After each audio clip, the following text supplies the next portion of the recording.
CJ Grace. And she's going to tell you some information about breast cancer awareness. Give her some love. Thank you, Bruce, and thank you everybody who's come here today. Well, you know, I was living a charmed life. My dream job as a journalist with the BBC in Britain, then a transfer to China Radio International in Beijing, and a fairy tale falling in love with an American I met there. Our 25th wedding anniversary was the best one ever, spent here on Maui. Little did I know that just 2 years later, both my health and my marriage would be in tatters. My husband was openly carrying on an affair with a woman half his age whom he refused to give up. And I was diagnosed with breast cancer for the second time. I carried the dreaded BRCA gene that Angelina Jolie had believed could be a death sentence. It was a double whammy that left me reeling. My first book, Adulterer's Wife, How to Thrive Whether You Stay or Not, is a comedy self-help book, and that was inspired by dealing with the roller coaster of emotional baggage that I was put onto when I found out about the infidelity. My staunch belief that the best revenge is to get past the need for it became the mantra of that book. I was rather fed up with all the vitriol out there about infidelity. I just wanted to get past it. My second book, My Wild Ride, How to Thrive After Breast Cancer and Infidelity, I started writing that after I was diagnosed with my second case of breast cancer. And that book is coming out in October of this year, October 2022. And the mantra of that book, my cancer mantra, was information is power. I couldn't rely on my husband's support. I had to be my own advocate. And I have to say my journalistic skills came in handy to research my treatment options. I didn't really always listen to what the doctors told me. So I negotiated a less toxic chemo cocktail than my oncologist had originally planned for my triple negative tumor. She wanted to use adriamycin, which is also known as the Red Devil, and instead I went for carboplatin. And my surgeon, well, she wanted to give me a double mastectomy, and I turned that down and went for a lumpectomy. You know, some of my friends thought I was absolutely nuts to do that, but I'd heard of so many women who'd come down with breast implant illness after breast reconstruction, and I didn't want to stay flat after a mastectomy, as some women are choosing to do these days. They don't tell you about implant illness, and it is a very, very real thing. One of the pioneers in that field is a lady by the name of Nicole Deruda, whom I met here on Maui, even though I believe she lives in Canada. And her Healing Breast Implant Illness Facebook group currently has over 160,000 members.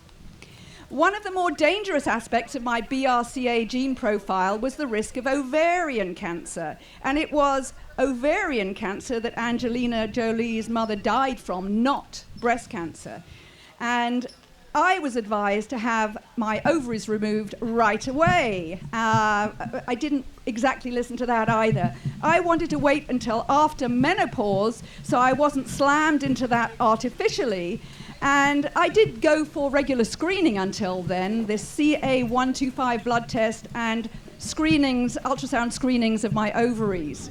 The operation I had was called an oophorectomy. God knows why it has that name. They take your ovaries and the fallopian tubes, but they do advise that you have a full hysterectomy, and some BRCA women are choosing to have that. Yet again, I turned that down. I didn't like some of the potential side effects of that operation, and I also knew one woman who had had persistent abdominal pain after a hysterectomy. You know, I did a lot of research about breast cancer, both for my breast cancer book and for my own treatment options, and I tended to use search engines other than google.com because they seem to be just a little bit biased when you search for alternative medicine.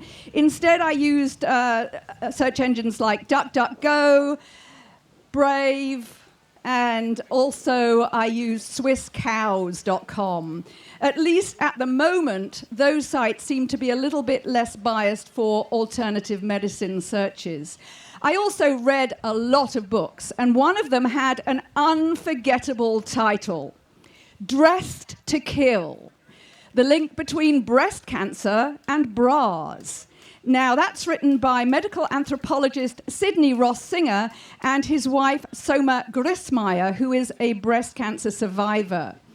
And they say that the risk of breast cancer from wearing a bra is greater than that of smoking giving you lung cancer. That is a big deal, a really big deal. And why do they say this happens? Well, the Singers say it is because environmental toxins do play somewhat of a role in breast cancer. And where do toxins collect in the body? In the fat tissue. And where do we women have quite a bit of fat tissue? In our breasts. And apparently, if you wear a bra, it constricts the tissues there so that the lymphatic system can't flush waste products and toxins away. So if you wear a bra, your breast area, the sides of the body, the armpits, they're all being constricted. And that is not a good idea. I'm not even going to go into the risks of underwire bras. That's a whole different story. But I would say that one fact I found quite stupendous in this book. They said that in societies where women don't wear bras, the incidence of breast cancer is the same for men as it is for women. How many men do you know with breast cancer? I only know one person that I've heard of, one man who's had breast cancer. But here in America, I know dozens and dozens of women who've had breast cancer. So I found the data in that book, Dressed to Kill, pretty darn convincing. But sadly, the mainstream cancer community does not accept the link between bras and breast cancer.